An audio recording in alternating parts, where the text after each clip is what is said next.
రాష్ట్రంలో ప్రతి నియోజకవర్గంలో 60,000 సంతకాల సేకరణ చేసి అదేవిధంగా అక్టోబర్ 28న రాష్ట్రంలో ఉన్నటువంటి అన్ని నియోజకవర్గాల హెడ్ క్వార్టర్స్లో ర్యాలీలు నిర్వహించి నవంబర్ 12వ తేదీ జిల్లా హెడ్ క్వార్టర్స్లో ర్యాలీలు నిర్వహించడం జరుగుతుంది.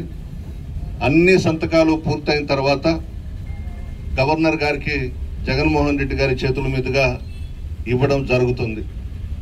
ఇప్పటికైనా మునిగిపోయిందేమి లేదు. ఆ కూటమిలో భాగస్వామి అయినటువంటి పవన్ కళ్యాణ్ గారిని కోరుతా ఉన్నా, అధికారంలోకి రాకముందు ఇష్టం వచ్చినట్లు తిట్టారు జగన్మోహన్ రెడ్డి గారిని. పవన్ కళ్యాణ్ గారు కానివ్వండి, చంద్రబాబు నాయుడు కానివ్వండి, అందరూ ఈరోజు ఎందుకు మాట్లాడడం లేదు అని అడుగుతున్నా. పవన్ కళ్యాణ్ని ఏమైపోయింది నీ నోరు అని అడుగుతా ఉన్నా.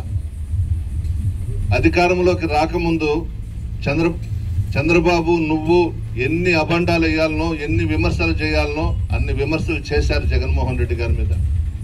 ఈరోజు మీ కూటమి ప్రభుత్వం అధికారంలోకి వచ్చిన తర్వాత ఎన్ని అక్రమాలు, అవినీతి, నకిలీ మద్యం ఇవన్నీ కూడా జరుగుతూ ఉన్నాయి.